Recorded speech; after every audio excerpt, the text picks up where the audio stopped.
The night I met him, I was cleaning blood off a carpet that wasn't supposed to have blood on it. To be fair, I wasn't supposed to be there either. But that's how my life tends to go: wrong place, wrong time, wrong identity. I was just a janitor. A broke, underpaid, caffeine-fueled night janitor working the graveyard shift at one of those cold, glass-walled offices in downtown Manhattan. My biggest problems used to be clogged toilets and leftover takeout boxes. Until that night, the door to the CEO's suite opened without a sound. I froze, the mop halfway in motion. A man stepped in, tall, dark-haired, wearing a black suit that looked like it cost more than my annual rent. His eyes, cold and unreadable, locked on me. "You're the therapist?" he asked. For a moment I thought he was joking. Then I saw the gun holstered under his jacket. And just like that, my mop turned into a weapon of poor life choices. His name was Alessandro Moretti. The kind of man you only read about in crime thrillers or see in the headlines when something explodes. The heir to one of the biggest mafia families in New York. His reputation was a cocktail of elegance and violence shaken, not stirred. And somehow he thought I was his therapist. Apparently, his father had forced him to start therapy after a business incident that ended with 2 men missing and 1 yacht on fire. The real therapist had canceled last minute, and I'd walked in at the wrong time with a mop and a cheap uniform. When you're holding a mop in front of a Mafia Heir with a loaded gun, you don't correct him. You nod and pray. So I nodded, and I prayed. "Sit," he said, motioning toward the leather chair across from him. "Saturday, you don't look like a doctor," he remarked. "You don't look like someone who needs one," I replied before my brain could stop my mouth. He tilted his head, studying me. Then, surprisingly, he smiled, just a ghost of one. Maybe that's why I need one. It was the kind of smile that didn't reach his eyes but managed to unsettle something deep in my chest. I had no idea how to talk to a Mafia Heir about his feelings.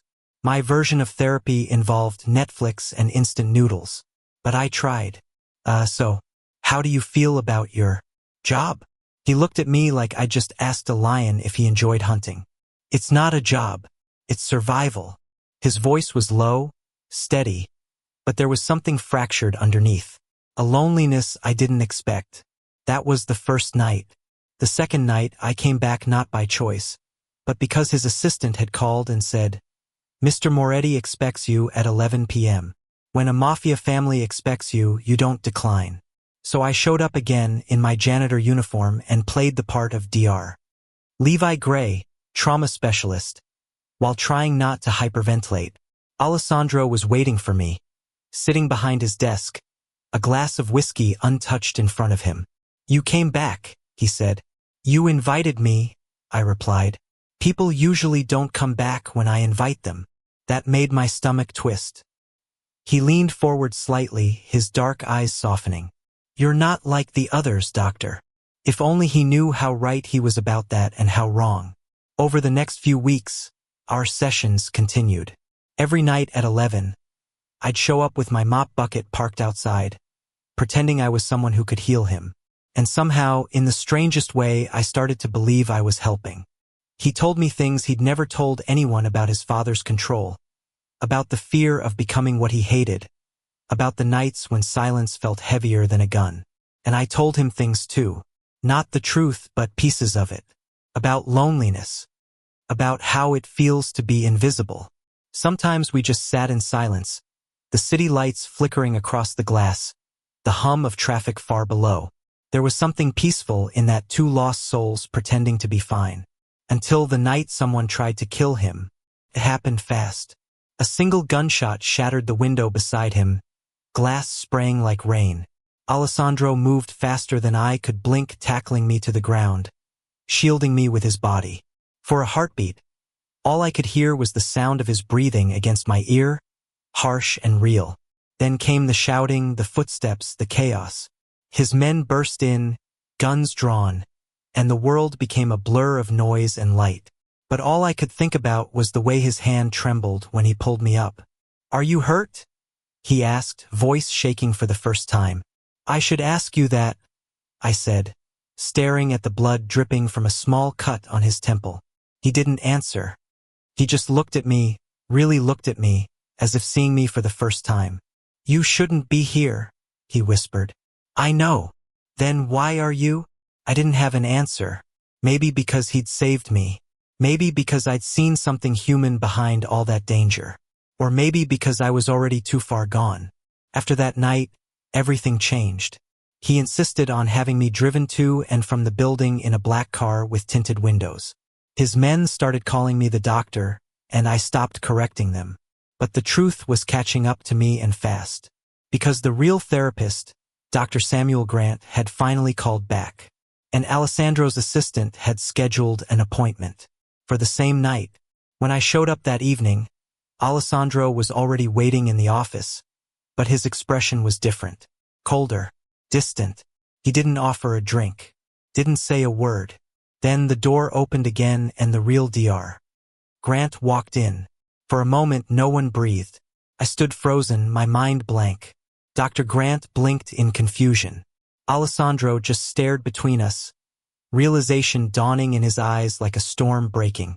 "You're not my therapist," he said quietly. "No," I whispered. "I'm not." The silence that followed could have cut glass. "Then who the hell are you?" "2M, just a janitor." He laughed, not the amused kind, but the broken one that sounds too close to pain. "A janitor. Of course." "Alessandro, I didn't mean to lie? To play games with me?" He stood up, the fury in his voice a dangerous undercurrent. "Do you have any idea who I am?" "Yes," I said softly. "That's why I stayed." That stopped him. For a second, he just looked at me, confusion flickering through the anger. "I stayed because I thought maybe you needed someone to listen, not as a therapist, just as a person." His jaw tightened. "Get out." I left. I went back to my tiny apartment, to my real life, the mop, the bills, the emptiness. But none of it felt the same anymore. For the first time in years, I'd felt seen. And now I'd lost it. Weeks passed. I told myself it was over. That men like him didn't come looking for people like me. Until one night, I opened my door and found him standing there. Rain soaked his suit. His eyes were tired, but softer. "You never sent me a bill," he said. I blinked. "I'm not a real therapist, remember?" He gave a faint smile. "Then what do I owe you?" I didn't know what to say. My voice came out barely above a whisper. "Maybe just a chance." He stepped closer, close enough that I could feel the warmth of him despite the rain. "A chance for what?" "For something that makes no sense." He nodded slowly. "I can work with that."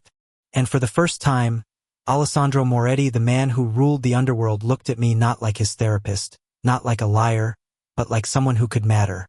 The night he came back, everything smelled like rain and regret. He stood in my doorway, dripping water onto the cracked tiles, and for a long moment, neither of us said anything. I could hear my own heartbeat louder than the storm outside. "I shouldn't be here," Alessandro said finally, voice low, rough, almost defeated. "Then why are you?" I asked. He looked down, his wet hair falling into his eyes. "Because when I close my eyes, you're the only person I can still talk to."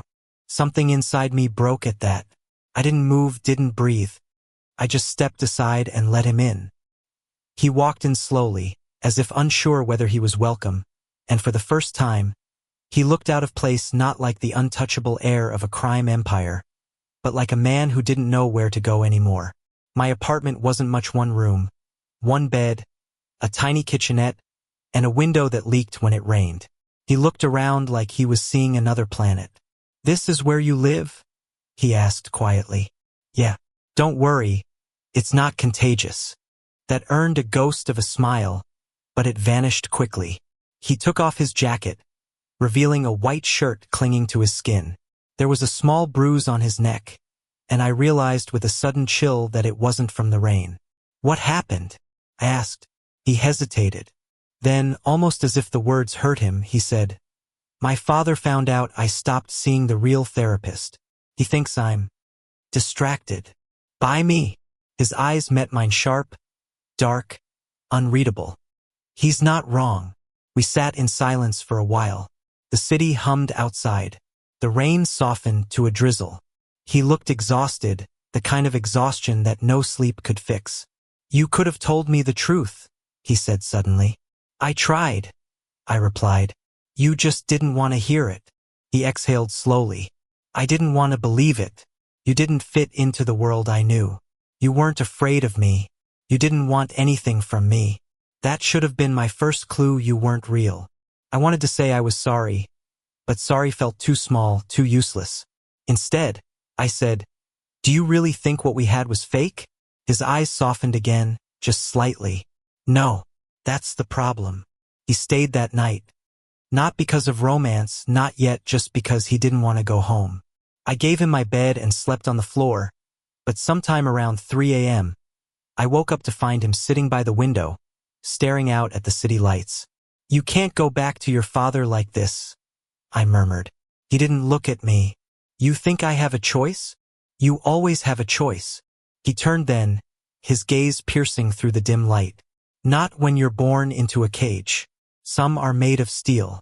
Mine's made of blood." There was something so raw in his voice that I couldn't look away. I got up and sat beside him. For a long while, we just sat there, two silhouettes in the half-light, separated by everything and nothing. When he finally spoke again, his tone was quieter.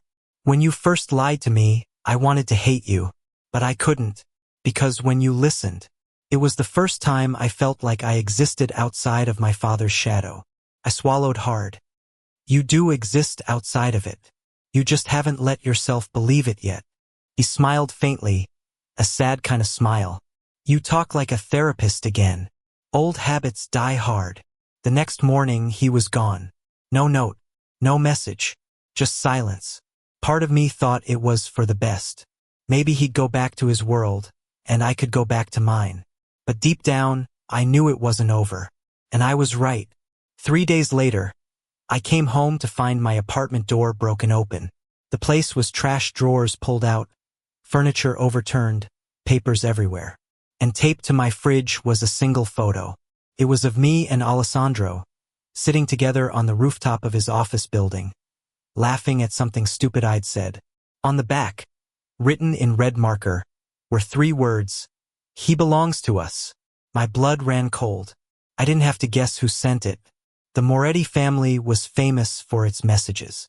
They didn't threaten. They warned. I tried to call him, no answer. His assistant's number went straight to voicemail. The office was locked down. For the first time in my life, I felt completely powerless.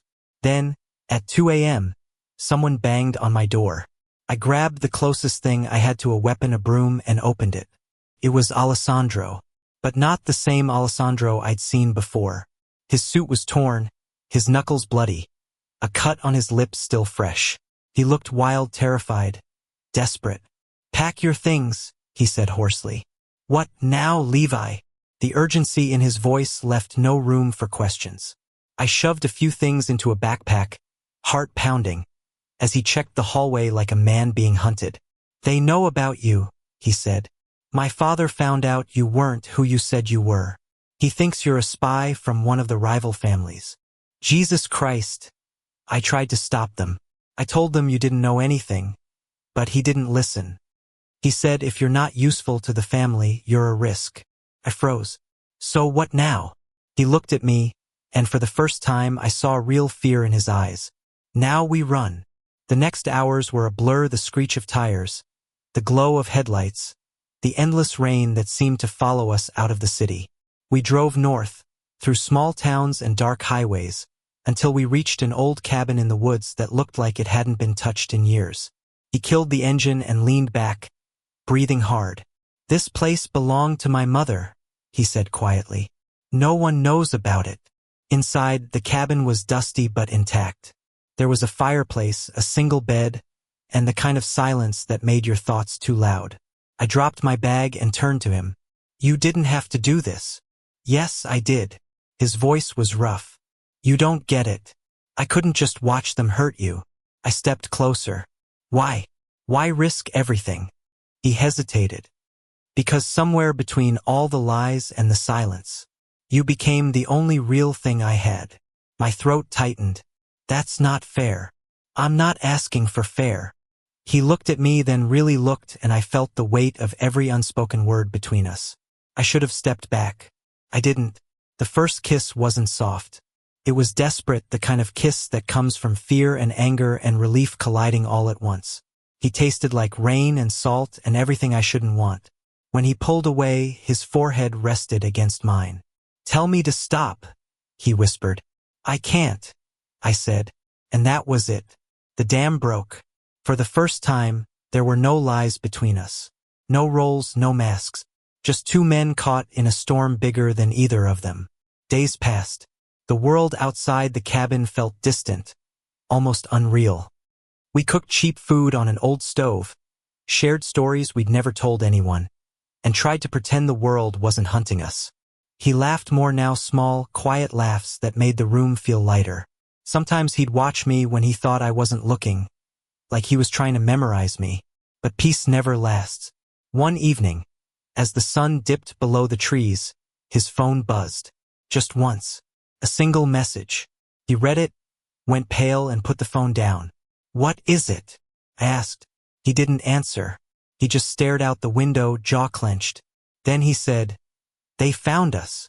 We barely made it out before the first car pulled up.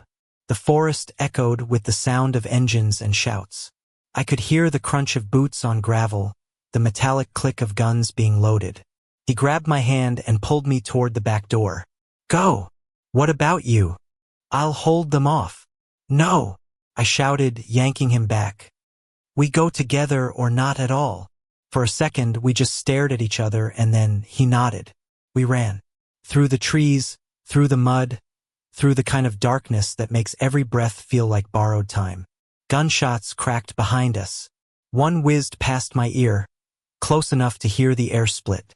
When we finally reached the edge of the forest, there was a small river swollen with rain, cold, merciless. He looked at me. "Can you swim?" "Not well." "Good enough." He took my hand again, and together, we plunged into the water. By the time we crawled out the other side, we were freezing, shaking, but alive. He turned to me, breathless, soaked, eyes wild, and started laughing. I blinked. "What's funny?" "Nothing," he said, still laughing between gasps. This isn't exactly how I pictured therapy going." Couldn't help it, I laughed too. And somehow, in that moment, with the world falling apart around us, it felt like the most honest sound I'd ever made.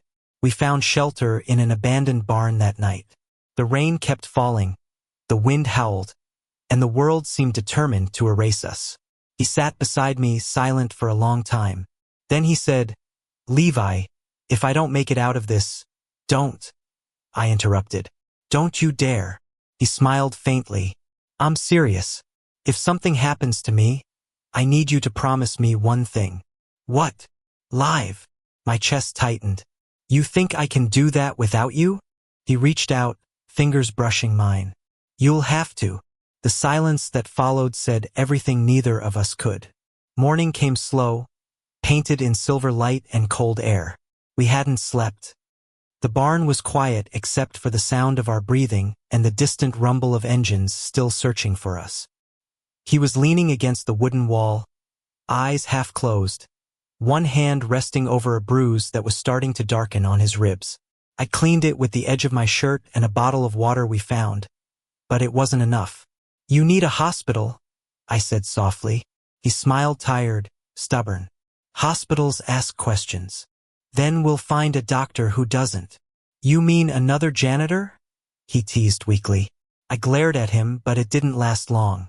"You're lucky I like you." He looked at me then, and the smile faded into something quieter. "I'm lucky you stayed." By noon, the sound of engines faded. Either they'd lost our trail or they were waiting for us to make a mistake. We couldn't stay there. He found a phone in a glove compartment of a wrecked car nearby, old, but functional. "There's one person I can call," he said. "Someone you can trust?" He hesitated. "My mother." The name hit the air like a secret.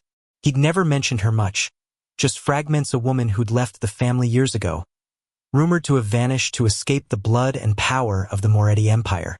He dialed the number from memory. The phone rang once, twice, then a soft voice answered. Alessandro. Ma. His voice cracked on the word. I need your help. An hour later, we were in a small lakeside house tucked deep in the woods. His mother was nothing like I expected, elegant but gentle, with gray streaks in her dark hair and eyes that carried the same quiet intensity as her son's. She took one look at him, bruised and exhausted, and pulled him into a wordless embrace.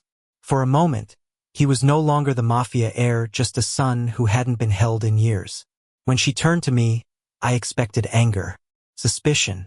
Instead, she smiled softly. You must be Levi. I blinked. You know who I am? Of course, she said. My son doesn't bring strangers to me, especially not when he's bleeding. I didn't know what to say, but she did. She ushered us in, made soup, and stitched the cut on his ribs with hands that didn't tremble. Later, as he rested, she sat beside me at the kitchen table. You're not part of this world, she said quietly. I never meant to be. But you love him. It wasn't a question, and I couldn't lie. Yeah, I do. She nodded, eyes softening. Then you need to understand something. Love in this world is war. And wars don't end cleanly. I looked down at my hands. Then I'll fight dirty. That made her laugh low, surprised, and genuine. Good. He needs someone who will. That night, Alessandro woke suddenly, sweating, his breath ragged. I sat up beside him. Nightmare? He nodded. My father. He won't stop until he finds us. Then maybe it's time you stop him. He looked at me, startled. You think I can just walk away from him? No, I said. I think you can walk through him. He stared for a long time, and then something shifted behind his eyes, a spark of the man I'd met, the one buried beneath fear and duty. You're not supposed to be the one giving me therapy, he said quietly. Guess I'm full of surprises. The next morning he made the call. Not to his father but to one of the old guards, a man who'd raised him like family. I'm ending this, he said simply. We met in an abandoned church outside the city neutral ground. The air was thick with silence, the kind that hums before a storm. His father arrived with his men's silver hair, sharp eyes, and the kind of power that didn't need guns to be terrifying. Son, he said, voice calm, almost kind. You've made a mess. I'm cleaning it up, Alessandro replied. His father's gaze slid to me. The janitor? He said, almost amused. That's the reason you're willing to burn everything down? Alessandro didn't flinch. He's the reason I stopped being afraid. A murmur rippled through the men. His father's expression hardened. You think you can defy me for a man like that? I'm not defying you, he said quietly. I'm freeing myself. Then everything happened at once, a gun raised, a shout, a single shot. But it wasn't Alessandro who fell. It was his father's lieutenant, the one who had drawn first. Alessandro's mother had stepped in from the shadows, holding a gun steady in her hand. For a moment no one moved. Then she spoke, calm and cold. Enough. It ends here. Her husband looked at her, betrayed, furious, but also tired. You left me, he said bitterly. No, she replied. You lost me when you forgot how to love your son. And just like that, the empire cracked. Hours later, the dust settled. The Moretti family fractured, splintered into pieces that would never fit again. Alessandro didn't take the throne. He didn't want it. He walked away, leaving behind everything: the name, the money, the blood. We moved to a small coastal town up north, where no one knew our story. He opened a small cafe by the water, Il Refugio, the refuge. I helped him paint the walls and fix the lights. Sometimes I'd catch him staring at the sea, quiet but lighter, like he was finally breathing again. One evening, as the sun dipped low, he came up behind me while I was wiping down a table. You ever miss New York? He asked. I shook my head. I miss the pizza. He chuckled softly. Just the pizza? And maybe the view, I said, turning toward him. But I like this one better.